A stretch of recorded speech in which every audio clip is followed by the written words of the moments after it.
Alamin wassalatu wassalamu ala asyrafil anbiya'i wal mursalin wa ala alihi wa sahbihi ajma'in. Subhanaka la ilma lana illa ma 'allamtana innaka antal alimul hakim. Rabbi shrah li sadri wa yassir li amri wahlul 'uqdatam min lisani yafqahu qawli. Amma ba'd. Alhamdulillah ala ni'matil Islam, alhamdulillah ala ni'matil iman, wa kafa biha min ni'mah.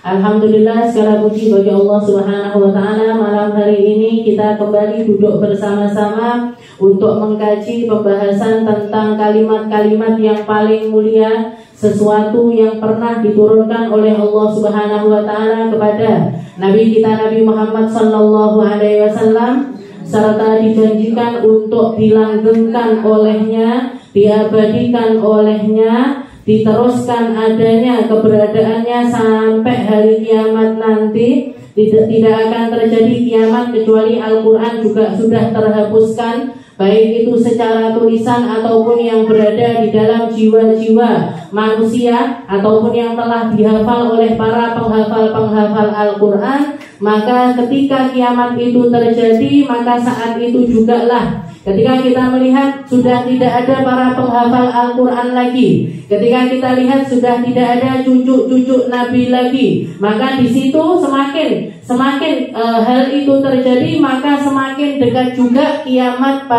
akan terjadi di atas muka bumi ini. Maka oleh karena itu ketika kita melihat masih banyak penghafal Al-Quran, masih ada banyak cucu-cucu Nabi di sekitaran kita, itu menandakan bahwa insya Allah kiamatnya masih cedek apa waduh? Cedek. Hah? Cedek apa waduh? Enaknya cedek apa waduh? Aduh kayak mungkin panjang umur semuanya sampai ketemu kiamat. Alhamdulillah. Jangan deh. Insyaallah kita semuanya dipanjangkan umurnya oleh Allah Ta'ala, masih bisa menikmati sholat-sholat dengan khusyuk, masih bisa menghafal Al-Quran dengan penghafalan yang indah, masih bisa menemukan keindahan-keindahan dari akhlak-akhlaknya Nabi di sekitaran kita, di dalam diri kita, di dalam keluarga kita, serta di dalam orang-orang yang kita cintai. Kita kembali di dalam pembahasan kita, yaitu surat Al-Kahf. Di dalam surat Al-Kahfi, tepatnya pada ayat yang ke-52,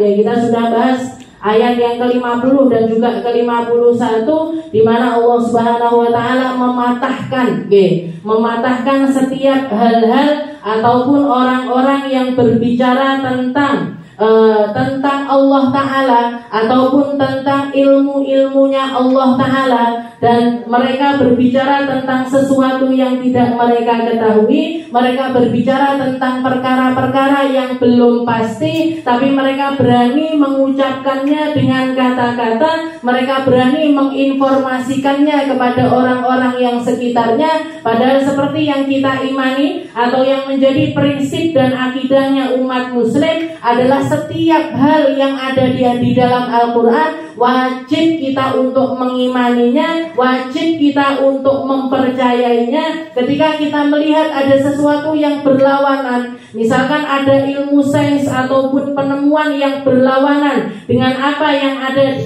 dengan apa yang dikatakan di dalam Al-Quran, maka itu pasti salah satu dari dua hal. Kalau bukan penelitiannya pasti yang salah, karena Al-Quran gak mungkin salah, Al-Quran pasti benar. Apa yang ada yang disampaikan di dalam Al-Quran gak mungkin tidak, gak mungkin bukan, gak mungkin salah. Itu adalah pilihan pertama. Jadi kalau ada sesuatu atau penelitian yang mengatakan berlawanan dengan apa yang dikatakan Al-Quran, maka yang pasti kemungkinan pertama adalah apa yang mereka katakan itu pasti salah. Apa yang mereka katakan itu pasti salah. Atau kalau enggak, kemungkinan kedua, mereka yang salah tafsir, atau mereka yang gagal paham, gagal memahami isi Al-Quran, gagal mengerti tentang maksud yang Allah Ta'ala sampaikan di dalam Al-Quran. Kalau enggak, pasti salah satu dari dua hal ini, dan tidak ada hal ketiga.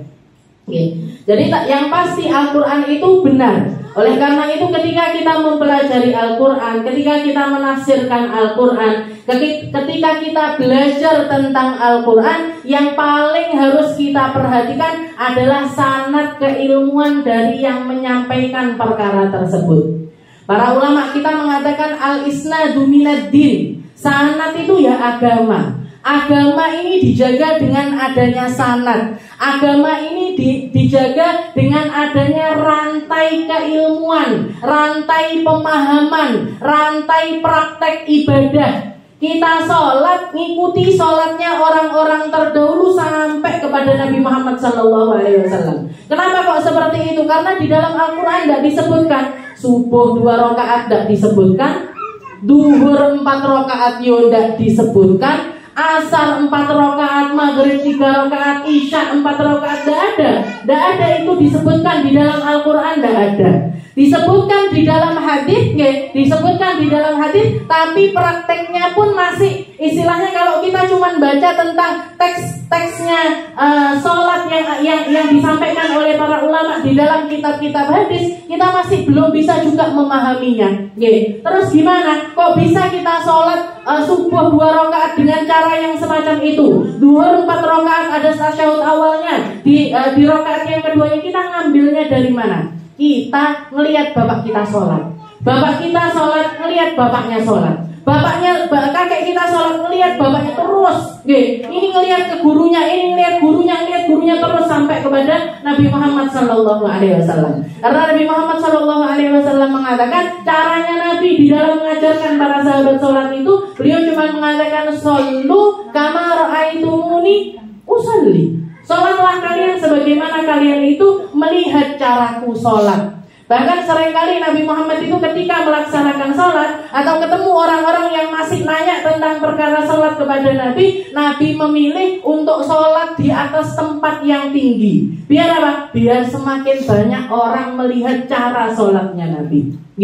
Jadi sholatnya orang tua kita dulu itu bersanad sampai kepada guru-gurunya, sampai kepada wali songo dari gurunya terus sampai kepada Nabi Muhammad SAW.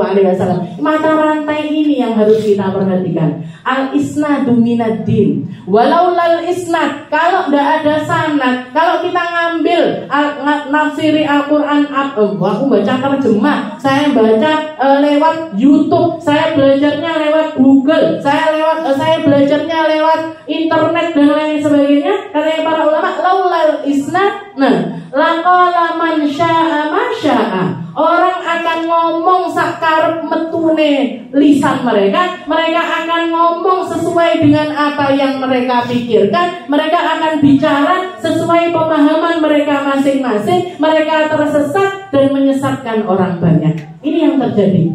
Kalau orang belajar tafsir, orang belajar ilmu Al-Quran, ilmu Al-Quran itu semua yang mencakup tentang Al-Quran, ya tafsirnya, ya usulnya, ya fikihnya dan lain sebagainya. Kalau orang belajar tidak pakai sanad, tidak punya guru yang dihadapi untuk talaki pemahaman semacam itu, maka yang jadi gurunya adalah setan. Kalau sudah gurunya setan, dolla fa'adollah, dia bakalan jadi orang sesat. Bukan tidak cukup sampai situ saja, menyesatkan orang banyak, menyesatkan orang banyak. Oleh karena itu kita belajar. Kalau istilahnya kita, saya yang saya baca kitabnya siapa? Ini kitab adalah kitab Hasyiatus Shawi, tafsirnya Jalalain, karya Al-Allamah Syekh Ahmad bin Muhammad As-Shawi Al-Misri Al-Khawati Al-Makki, Al-Maliki. Jadi ada kitabnya. Saya belajar ini dari mana? Dari guru saya. Siapa guru saya? Habib Segaf guru saya, Habib Umar bin Hafid guru saya, Habib Zain Baharun guru saya. Mereka semua muridnya siapa? Mereka semuanya muridnya siapa? Habib Segaf muridnya Habib Zain bin Semit, muridnya Abuya Syekh Muhammad bin Ali Al-Maliki. Mereka gurunya siapa? Abahnya gurunya mereka. Siapa lagi? Abahnya lagi, kakeknya sampai kepada Nabi Muhammad SAW. Jadi kalau tidak ada sanad, kalau orang belajar ilmu, terutama ilmu Al-Quran, akhirnya itu kayak yang terjadi di beberapa tempat. Ada namanya MTA, Majelis Tafsir Al-Quran. Nafsirkan Al-Quran sak karepe dhewe. Nggih. Saya sampai pernah didebat sama orang yang sering kali duduk di tempat tersebut. Nggih. Katanya mereka statement yang keluar dari ini salah satu contoh, nggih. Salah satu contoh hal yang keluar dari pemikiran yang sesat. Mereka mengatakan bahwasanya kencing, nggih, maaf kencing sama BAB, berak sama pipis itu yang najis itu cuman yang keluar dari manusia. Selain itu semuanya hukumnya suci. Jadi pipisnya ayam suci, nya ayam ya suci. Kucing kah, anjing kah, babi sekalipun, kotorannya mereka suci. Loh, tapi kan seperti yang kita tahu ini, babi itu istilahnya babi itu yang najis adalah ketika mereka, jadi ada hadis, mereka ngutip hadis bahwasanya kalau misalkan ada anjing, jadi ada satu wadah, ada satu ember isinya air, datang anjing jilat dari tempat tersebut, airnya jadi najis. Airnya najis karena apa? Liurnya si anjing ini tadi. Katanya mereka apa? Kan yang dikatakan sama Nabi liurnya, bukan kencingnya, bukan BAB-nya. Saya jawab ini, saya depan ini di WhatsApp itu. Kalau liurnya saja najis, apa neh kencingnya, apa neh BAB-nya? Jadi belajar, nafsirkan Al-Quran diterka-terka sendiri, ditebak-tebak, dia gandengnya sama hadis ini, digandengnya sama hadis ini, digandengnya sama pikirannya sendiri dan lain sebagainya, sesat. Dan itu saya dapat videonya ketika ulamanya ngomong kalau kencingnya semua hewan itu suci selain manusia. Manusia tak sing najis.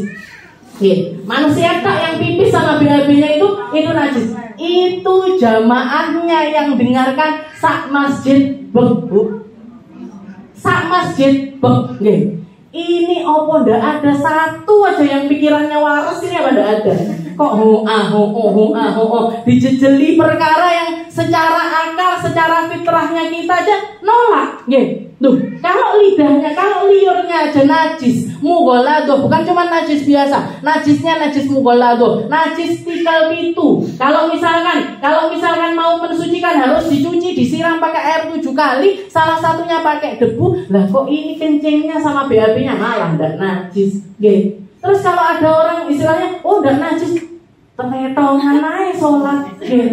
Teletongan aja sholat orang ndak karuan. Ndak karuan kan yang semacam itu ini. Pentingnya sanad diambil. Jadi ilmu agama itu butuh sanad. Bahkan sebenarnya ilmu apapun itu butuh sanad. Orang mau belajar kedokteran, belajar sama dokter-dokter. Belajar buka buku kedokteran, terus ngoperasi orang. Jantung kleru ati kleru empedu kleru lambung, kudune sing diblerek lambungnya, sing diblerek jantungnya. Bukan sehat malah mati. Jadi seperti itu, semua ilmu itu harusnya kita belajar itu lewat ahlinya, lewat orang-orang yang punya sanad keilmuan yang jelas, lewat orang-orang yang memang paham betul tentang perkara tersebut, dan apa yang mereka katakan ini ada legalisirnya istilahnya. Ada sertifikatnya, ada penjaminnya, kelihatan secara jelas. Aminah ini belajarnya dia neng di, sekolahnya di mana, mondongnya di mana, guru-gurunya siapa? Guru-gurunya siapa? Oh, ulama ini gurunya siapa, mondongnya di mana, belajar ngambilnya dari mana? Label atau sertifikat alma maternya ini keluaran mana mereka? Kalau aman kita ambil dari mereka. Ndak aman. Kalau ndak aman, mendingan ditinggalkan. Kalau misalkan kita punya filter, oh saya bisa ini bedakan mana yang benar, mana yang nggak benar dari ulama ini, dari orang yang ngomong ini, saya bisa bedakan. Silakan ngambil keilmuan dari dia. Yang benar diambil, yang salah nggak usah diambil. Lah nggak ada filter. Kita kok ini, iya, ini najis, iya, ini tidak najis, iya, ini benar, iya, ini nggak benar, iya, diloloi mau aja, ya sudah, dolar, dia sesat dan juga menyesatkan orang banyak. Kita lanjutkan di dalam pembahasan kita. Ila anqa qala Allah Ta'ala, a'udzubillahi minasyaitonir rajim, wa yauma yaqulu nadu syuraka'i alladzina za'amtum fada'awhum falam yastajibu lahum wa ja'alna bainahum mawbiqa Jadi setelah Allah Subhanahu wa taala menjelaskan kepada kita, ma asyhadtuhum khalqas samawati wal ard. Mereka, orang-orang yang ngomong aneh-aneh itu, mereka yang punya statement gak genah itu, mereka yang nyari-nyari sensasi lewat firman-firmannya Allah taala itu, mereka ndak pernah nyaksikan ketika saya bikin bumi, bikin langit, nyiptakan surga, nyiptakan neraka, nyiptakan malaikat, mereka ndak ada yang hadir sama sekali. Hadir aja loh ndak, apa ngewangi aku, istilahnya seperti itu. Masyaallah khalqas samawat. Setelah itu Allah Ta'ala mengatakan wa yauma yaqulu, nanti wahai Muhammad, katakan kepada semua orang wahai Muhammad, katakan kepada siapapun yang engkau temui wahai Muhammad, sampaikan kepada siapapun yang kamu mampu untuk menyampaikan wahai Muhammad, wa yauma yaqulu, nanti akan datang satu hari di mana aku akan mendeklarasikan di depan semua makhluk yang ada, di depan arwah yang pernah aku ciptakan, di depan seluruh umat manusia, aku akan kumpulkan mereka, akan aku datangkan semua yang aku datangkan, di hari di mana semua perkara ainun, semua perkaranya di alam akhirat itu ainul yakin, bukan cuman istilahnya bukan cuman kayaknya, jeree, nantinya, bukan sesuatu yang akan, tapi semuanya akan nyata, terlihat secara nyata. Yang dikatakan sama Nabi Muhammad, semuanya bakalan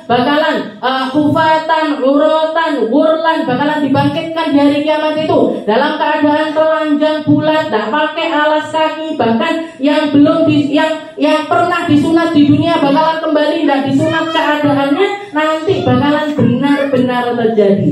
Kalau hari itu sudah terjadi wahai Muhammad, wa yauma yaqulu, Allah Ta'ala akan berseru di depan semua manusia, di depan semua makhluk yang pernah Allah Ta'ala ciptakan, nadu syurokai, datangkan itu, datangkan semua sesembahan kalian, datangkan semua makhluk-makhlukku yang kalian anggap sebagai sekutuku, datangkan semua orang-orang yang kalian elu-elukan, yang kalian idola-idolakan, yang kalian sembah-sembah, yang kalian puja-puja, yang kalian anggap dia adalah dewa, yang kalian anggap dia punya sesuatu yang perlu kalian, yang mana kalian lebih memperhatikan mereka ketimbang aku, minta sama mereka ketimbang minta sama aku, nyari porsi waktumu untuk mereka lebih besar ketimbang aku, datangkan mereka semuanya.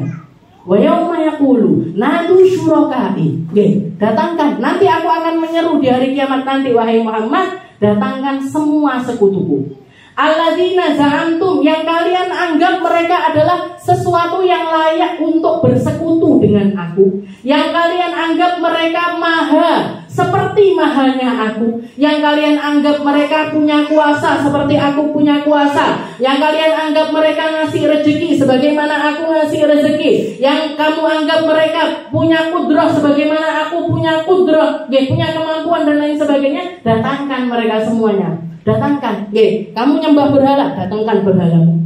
Kamu nyembah Nabi Isa, datangkan Nabi Isa di sini. Kamu nyembah Sayyidah Maryam, datangkan Sayyidah Maryam di sini. Kamu nyembah hartamu, nyembah emasmu, datangkan emasmu di sini. Datangkan idola-idolamu, artis-artis yang kamu puja-puja, artis-artis yang kalian sembah-sembah, datangkan ke hadapanku di sini sekarang juga. Falam yastajibu, suruh mereka nolong kamu, suruh mereka menyelamatkan kamu, suruh mereka ngangkat kamu dari neraka, suruh kamu ngasih porsi dosa ataupun ngasih porsi pahala. Falam yastajibu, semuanya cuman mampu diam. Falam yastajibu, tidak ada satupun yang mampu menjawab perkataannya Allah Ta'ala. Tidak ada yang mampu menyelamatkan siapapun tanpa izin dari Allah Ta'ala. Tidak ada yang mampu untuk keluarkan dari neraka. Orang yang sudah dimurkai oleh Allah Ta'ala akan tetap dimurkai kalau Allah Ta'ala tidak menginginkan dia diberhentikan dari azab tersebut. Orang-orang yang diselamatkan sama Allah Ta'ala akan tetap diselamatkan oleh Allah Ta'ala, meskipun banyak orang mengganggunya untuk menjerumuskannya. Kalau Allah Ta'ala tidak pengen untuk dia tidak selamat, bakalan tetap selamat orang tersebut.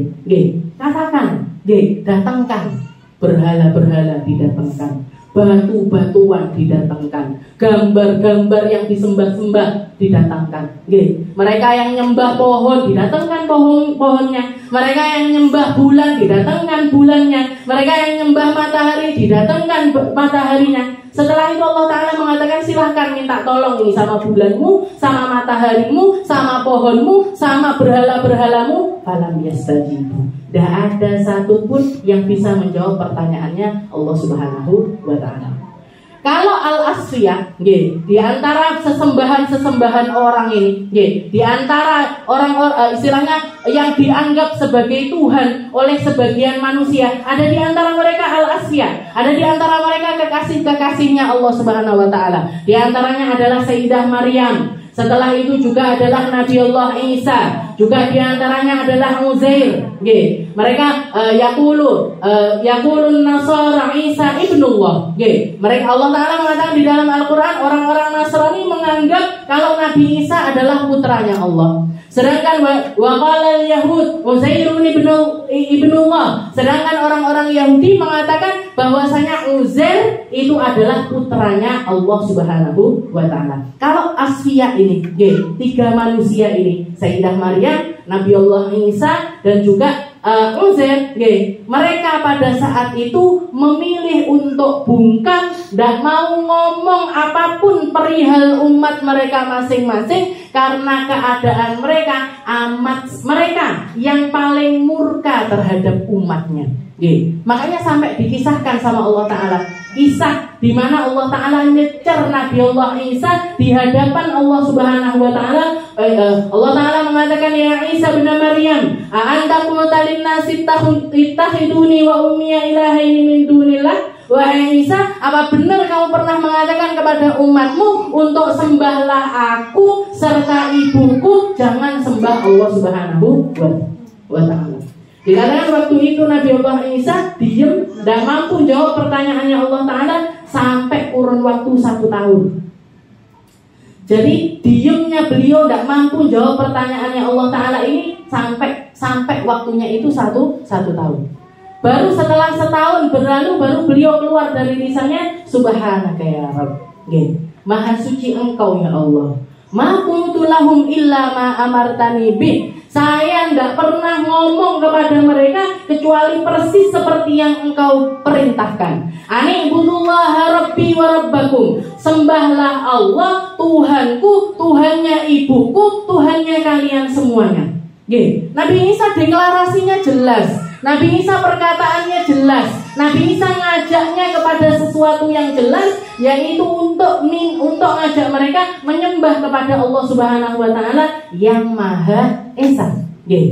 Tapi setelah itu Nabi Isa tidak mampu berkata-kata. Beliau yang keluar setelahnya hanya mengatakan, ma qultu lahum illa ma amartani bi ani'budullaha rabbi wa rabbukum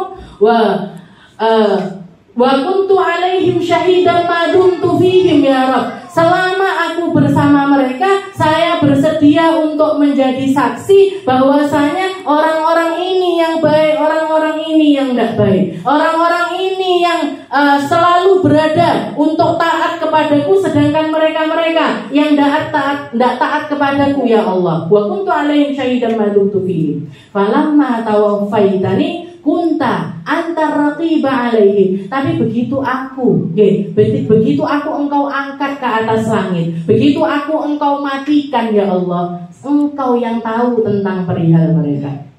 Hanya engkau yang ngerti tentang apa yang terjadi pada mereka. Saya tidak ngerti ya Allah. Setelah itu Nabi Isa mengatakan, in tu'adzibhum fa innahum ibadu. Kalau jenengan kerso mengazab mereka, silahkan.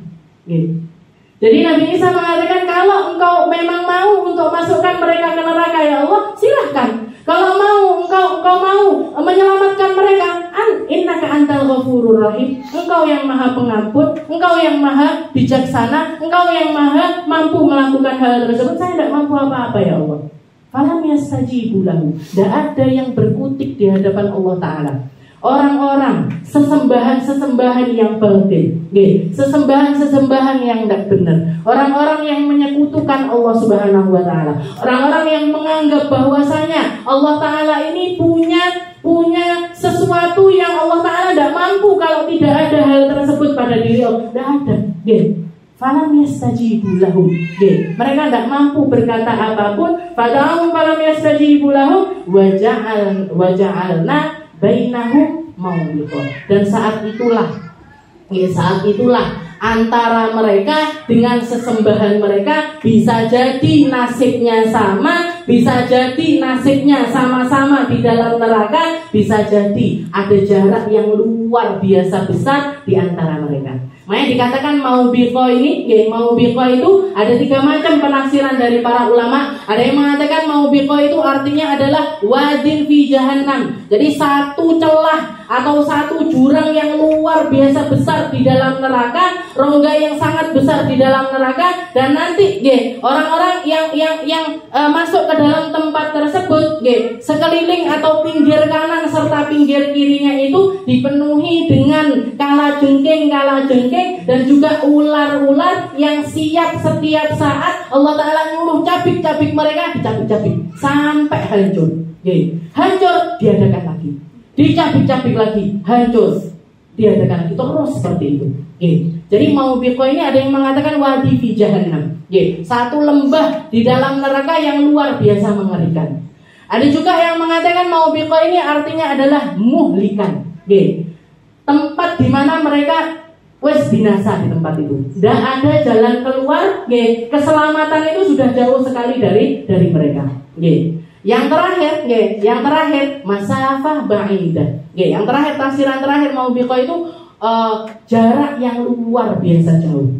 Seperti apa? Seperti yang terjadi antara Nabi Allah Isa dengan orang-orang yang mengaku sebagai umatnya, orang-orang yang mengaku sebagai pecintanya, orang-orang yang mengaku sebagai pengikutnya Nabi Isa. Nabi Isa, Sayyidah Maryamnya di atas tinggi sekali di surga al-'illiyin, surga yang tinggi luar biasa paling atas, sedangkan mereka berada di dalam qa'ri jahannam, di pangkalnya atau akhirnya dari neraka jahannam. Sesembahannya yang mereka anggap sebagai sesembahan ada di dalam surga yang paling tinggi, sedangkan mereka, nasib mereka ada di dalam neraka yang paling dalam. Mawbiqah.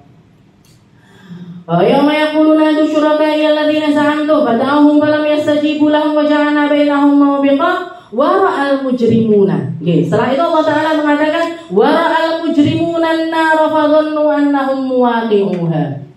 Di hari itu, orang-orang yang dibangkitkan sama Allah Ta'ala sudah tahu persis nasibnya bakalan kemana.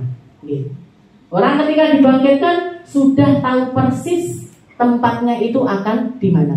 Makanya Allah Ta'ala mengatakan wara'al mujrimun, orang-orang jahat, orang-orang pendosa, orang-orang yang memakai atribut yang Allah Ta'ala tempelkan kepada mereka tidak sesuai dengan fungsinya. Mereka punya hartanya tidak dipakai, tidak bawa kepada kebaikan, tapi bawa kepada kesengsaraan. Mereka punya matanya tidak dipakai untuk melihat kebaikan, dipakai untuk melihat perkara-perkara yang tidak benar.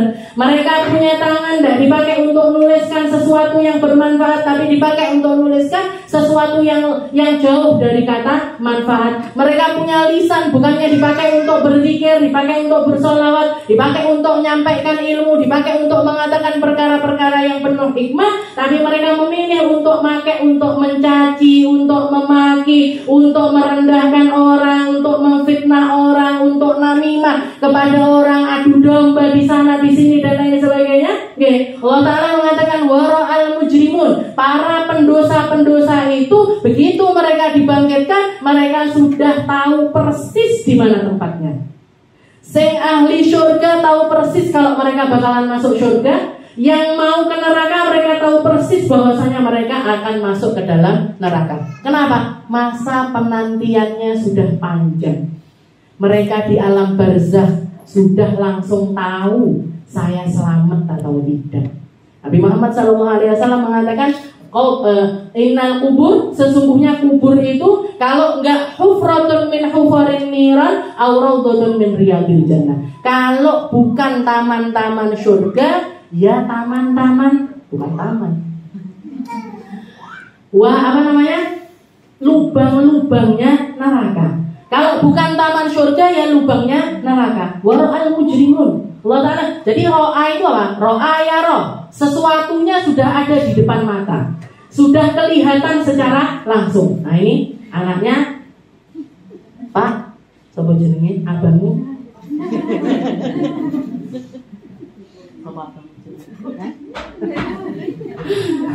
Butuhnya Pak Muhid ya. Jadi Rofi ya. Jadi kelihatan. Ro'a ya roh itu apa? Ketok.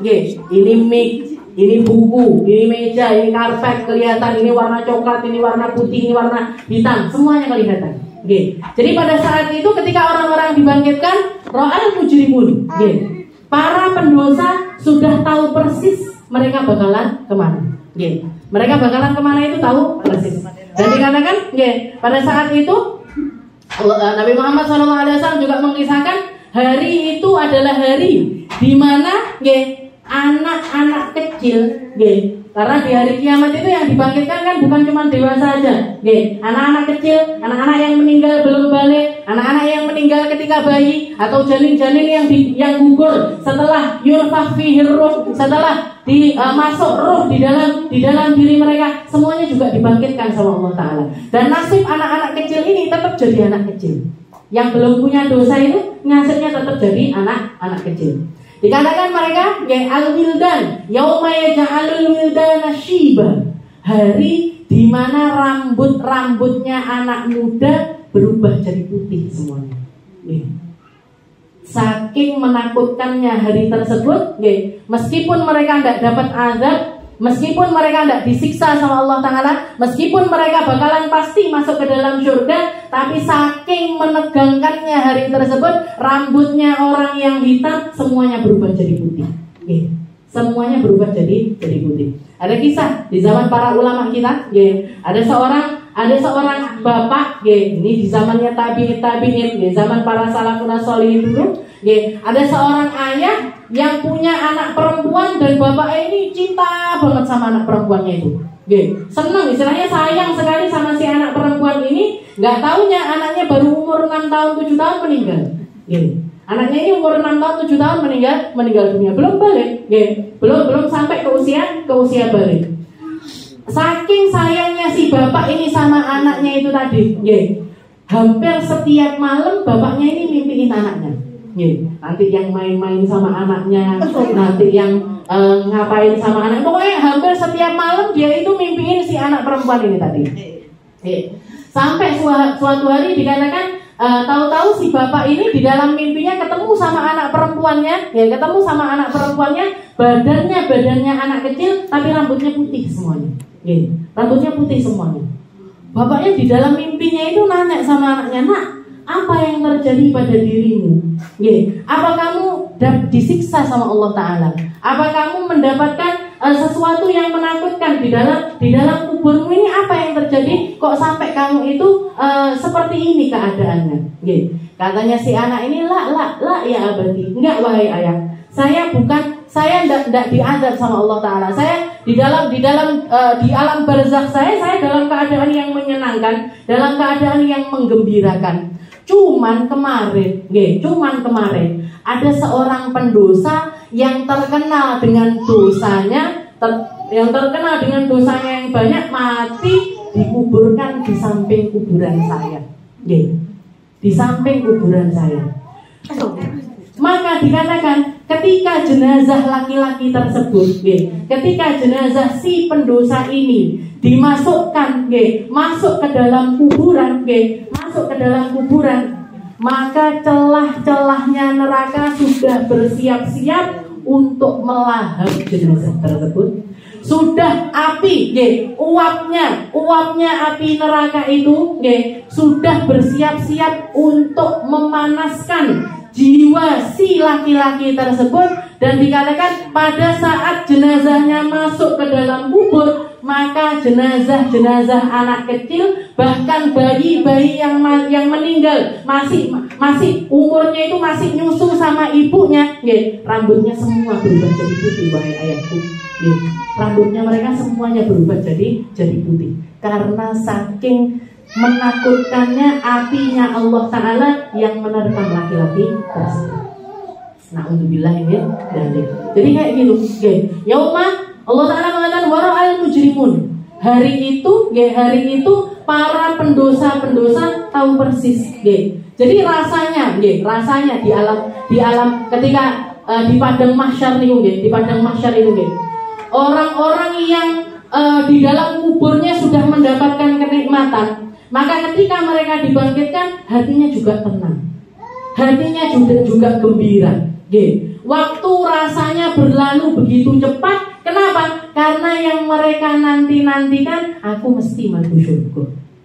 Aku pasti selamat. Aku pasti mendapatkan keindahan setelah aku mendapatkan keindahan mulai dari di alam barzakh. Sedangkan para pendosa, wes tak selamat wes. Nang kubur aku wis koyo ngono, apa nah iki? Makanya para ulama mengatakan kuburan itu adalah permulaannya dari surga ataupun permulaan dari neraka. Barang siapa yang mendapati kuburannya indah, kuburannya terang, kuburannya menenangkan, yang terjadi setelahnya semakin indah. Tapi begitu juga sebaliknya, orang-orang yang ketika masuk di dalam kuburan sudah ndak enak, yang selanjutnya tambah ndak enak, terus seperti itu. Terus seperti itu. Wara'al mujrimuna an-nar wa dhannu annahum muwaqi'uha.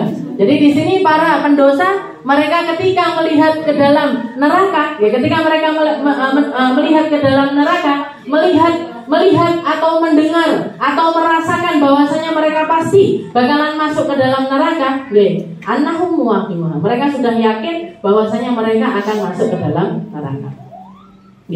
Walam yajidu anha masrifa. Dan hari itu tidak ada tempat kabur kemana-mana. Mau terbang kemana, langitnya udah tidak ada, pesawat juga udah enek, sing bunter nih, parasut juga sudah tidak ada. Mau terbang kemana, arepe delik neng endi, arepe tulang neng endi. Walam yajidu anha masrifa. Jadi tidak akan ada tempat yang akan menyelamatkan mereka itu, tidak ada. Yang akan bikin mereka kabur itu tidak ada. Makanya ketika kita di dunia, mumpung masih dikasih umur sama Allah Ta'ala, kalau misalkan seperti tadi, anak kecil itu tadi, cuman di samping kuburannya kedatangan seseorang ahli neraka, dikubur di sampingnya, ternyata ngefek juga kepada mereka. Ini membuktikan bahwasanya perkataannya Nabi Allah Musa itu benar. Nabi Musa ketika menjelang mau dicabut nyawanya sama Allah Ta'ala, ketika bahkan diceritakan itu Nabi Musa itu kan salah satu sifat yang nampak pada diri Nabi Musa itu orangnya keras. Malaikat maut yang datang mau nyabut nyawanya Nabi Musa itu sempat ditempeleng sama Nabi Musa. Ditempeleng sampai matanya meslek. Ditempeleng karena malaikat maut ini datang kepada Nabi Musa dan mengatakan, ya Musa, Allah Ta'ala manggil engkau. Maksudnya kamu mau mati, kamu bakalan mati.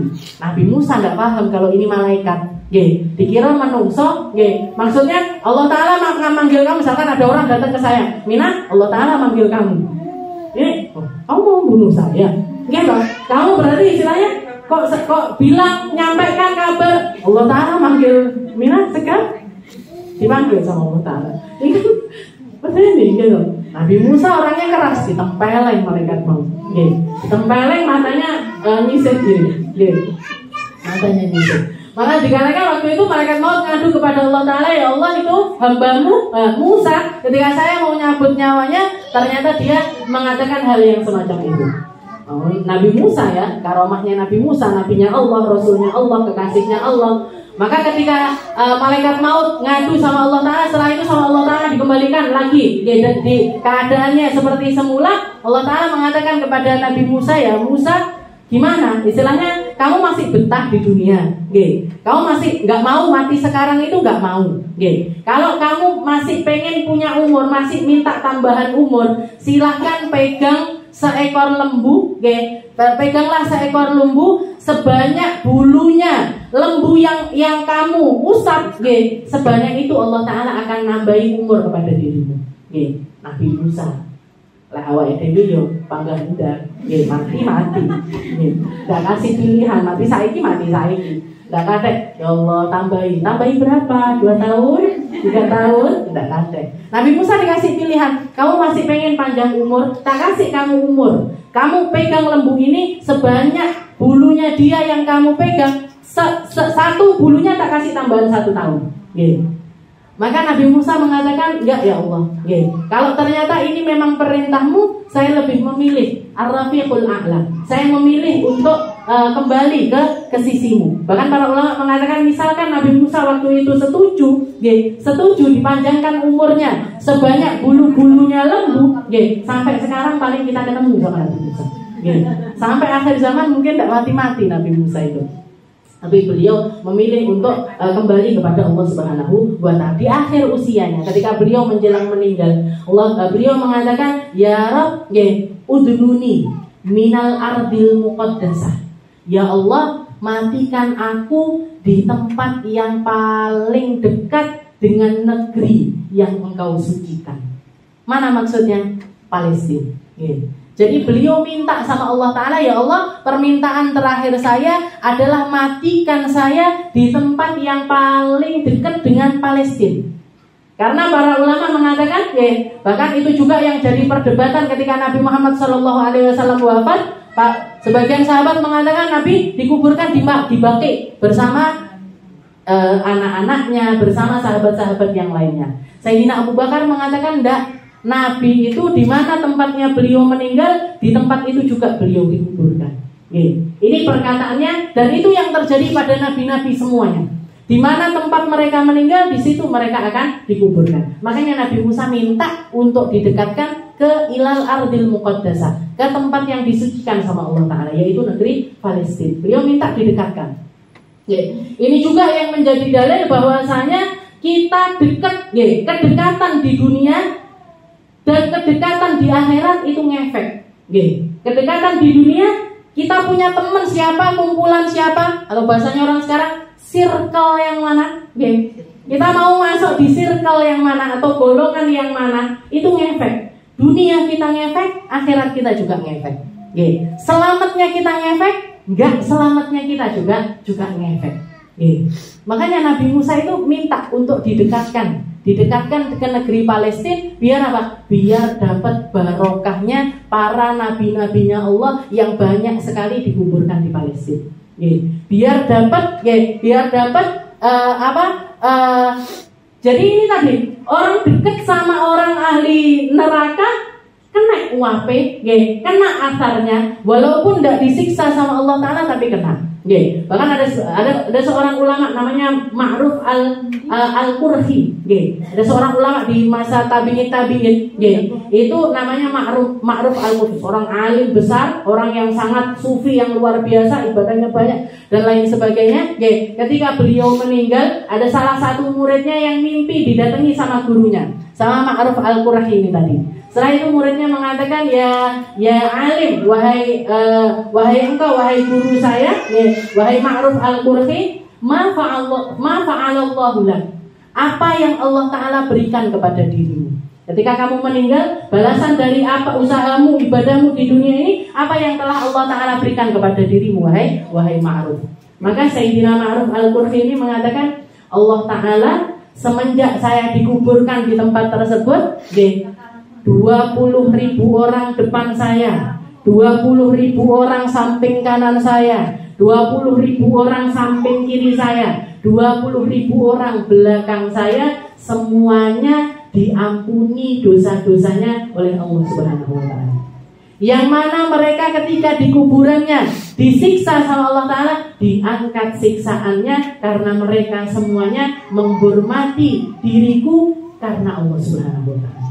Jadi Allah Ta'ala memerintahkan kepada seluruh malaikat yang menyiksa manusia yang kuburannya di atasnya ma'ruf al-qurhi 20.000 kanan, 20.000 kiri, 20.000 belakang, semuanya diampuni berkat dimakamkannya al-ma'ruf al-qurhi di tempat tersebut. Makanya tidak salah kalau ada orang, saya pengen dikubur di dekat guru saya pengen dikuburkan di Baqi, saya pengen dikuburkan di Ma'la, saya pengen mati di Mekah, saya pengen mati di Madinah, saya pengen mati di tempat-tempat mulia. Itu bukan sesuatu yang salah. Itu dicontohkan. Bukan cuma sahabat yang nyontohkan, tapi Nabiullah Musa yang nyontohkan. Nih. Tapi yo cita-cita aku budal umroh arep mati ning gunung. Cepat-cepat racune, cepat-cepat. Alhamdulillah nggih. Jadi istilahnya ajal itu ndak pandang tempat, ndak pandang waktu, ndak pandang usia. Yang bisa kita lakukan cuma usaha, nggih. Dan usaha itu sudah diajarkan sama Nabi Muhammad SAW. Yamutul mar'u ala ma'asya alaih. Orang akan dimatikan sama Allah Ta'ala dalam keadaan seperti apa dia biasanya hidup. Lek iku uripe scroll Instagram, ayo matine scroll Instagram. Lek uripe main game, ayo matine main game. Kalau sukanya minum, yo matinya insya Allah tidak jauh-jauh dari itu. Tapi like, senengane ngaji, senengane poso, senengane wiritan, senengane belajar dan lain sebagainya, insya Allah juga akan dimatikan. Mayoritasnya manusia mati dalam keadaan semacam itu. Kalau ada hadis seperti salah satu hadis yang menjadi hadis yang paling ditakuti oleh para ulama kita, yaitu Nabi Muhammad pernah mengatakan ada golongan-golongan hambaku, ada golongan-golongan hambaku yang beramal amilah. Dia beramal dengan amalu ahli jannah, dengan amaliyahnya ahli surga, sampai antara dirinya dengan surga ini cuma tinggal sak jengkal. Cuma tinggal satu langkah aja dia bakalan masuk ke dalam surga. Tapi ternyata dia melakukan amaliyahnya ahli neraka, setelah itu mati, akhirnya mati, setelah itu nasibnya masuk ke dalam neraka. Gitu juga ada sebagian orang yang keadaannya dia beramal dengan amalannya ahli neraka sampai akhir hidupnya, sampai antara dirinya dengan neraka itu cuma tinggal satu langkah, tapi setelah itu dia mengamalkan amaliyahnya orang ahli surga, setelah itu diselamatkan sama Allah Ta'ala. Para ulama mengatakan yang semacam ini, yang dimatikan dengan cara yang tidak sesuai keadaan hidupnya, itu seperti seseorang yang terjun dari atas gunung, ada orang jatuhkan dirinya dari atas gunung sana, gelundung sampai ke bawah, kira-kira mati apa urip? Biasanya mati. Tapi kalau ada hidupnya, mungkin apa ada hidup? Mungkin. Nah, kayak mungkin itu tadi. Ada pesawat bledos di atas langit sana bledos. Prediksinya orang ini mati kabeh. Tapi ternyata ada yang diselamatkan sama Allah Ta'ala. Ini jarang. Nah, sejarang itu juga. Orang mati, orang hidupnya baik, mati ternyata ahli neraka.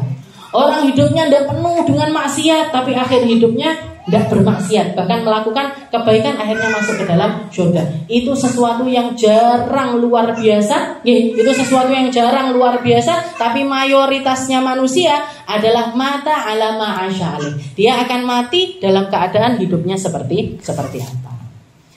Wara'al mujrimuna an-nar wa dhannu annahum waqi'uha wa lam yajidu anha masrifa. Jadi hari itu di mana para pendosa mereka melihat neraka secara jelas dan mereka sudah memastikan dirinya bakalan masuk ke dalam neraka dan tidak ada tempat lari dari tempat tersebut.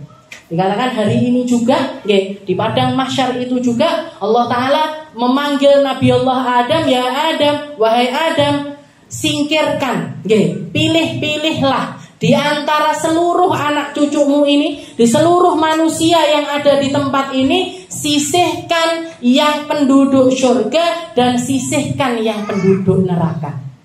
Setelah itu Nabi Allah Adam nanya, ya Rabb, Kam ilal jannah wa kam ilan nar. Berapa prosentasinya yang masuk ke dalam surga dan berapa yang masuk ke dalam neraka ya Allah? Allah Ta'ala mengatakan 1:1000. 1000 dari setiap 1000 orang 999-nya masuk ke dalam neraka, 1 masuk ke dalam surga. 999-nya masuk neraka, 1 masuk surga. Jadi prosentasinya penduduk surga itu 1:999.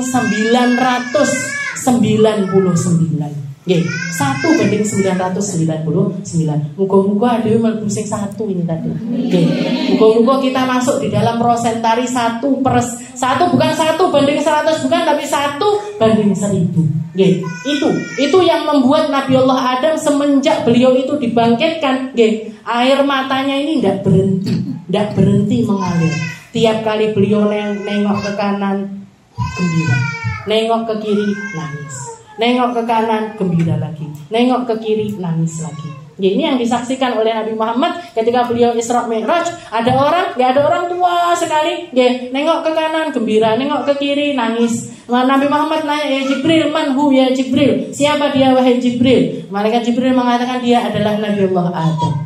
Kenapa kok dia nangis dan dia tertawa seperti itu wahai Jibril? Dia tertawa ketika melihat anak cucunya masuk ke dalam surga, dan dia menangis karena tahu persis di antara anak cucunya ini nanti juga sebagian besar dari mereka akan masuk ke dalam nerakanya Allah Subhanahu wa Ta'ala. Seperti itu prosentasinya, 1:1000.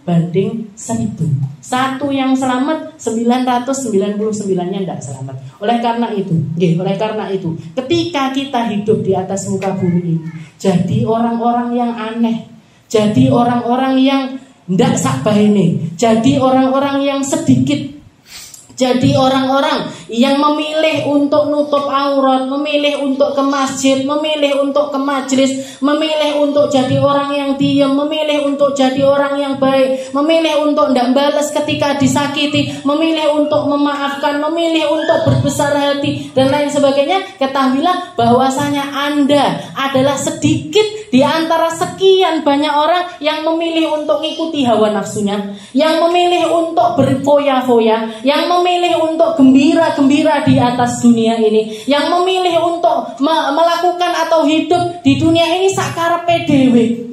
Itu prosentasinya jauh lebih banyak.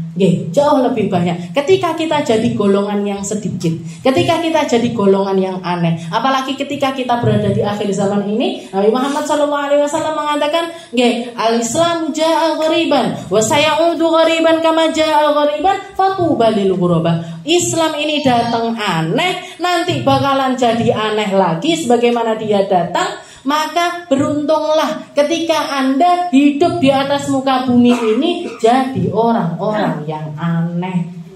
Kebanyakan orang buka aurat, kita nutup aurat.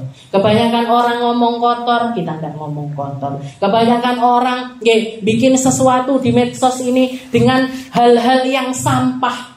Saya nyebutnya itu sampah. Omongan-omongan sampah, kelakuan-kelakuan sampah, pikiran-pikiran sampah. Kita memilih untuk jadi orang-orang yang ngambil manfaat, ngambil berlian-berlian, ngambil hikmah-hikmah, ngambil perkataan-perkataannya orang-orang yang ngambil dari Nabi Muhammad SAW. Walaupun seringkali dipicingkan, istilahnya banyak sekali orang yang merendahkan, dianggap sebagai orang apa ini urip pisan, nggak digawe nggak dibikin yang enak-enak, nggak dibikin yang gembira-gembira, ngapain?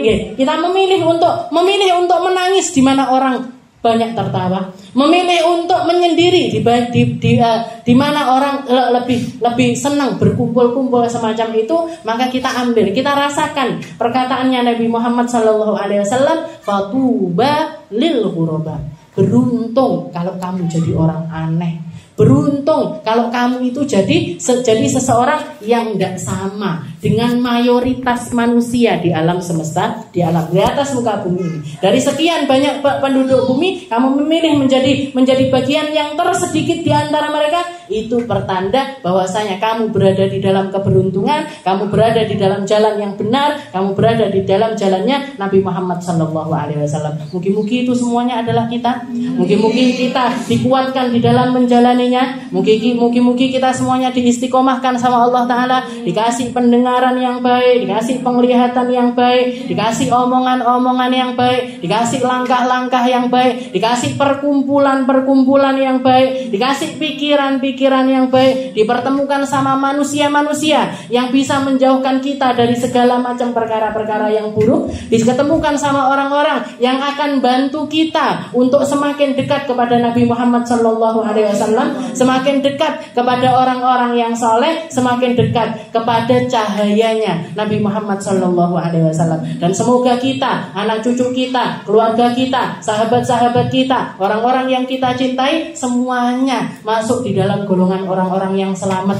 Selamat dunianya, selamat akhiratnya, selamat di alam kuburnya, selamat sampai ketemu sama Nabi Muhammad SAW. Ala hadhihi niyyah wa ala niyatin salihah wa ila hadratin Nabi Muhammad SAW bisirril Fatiha.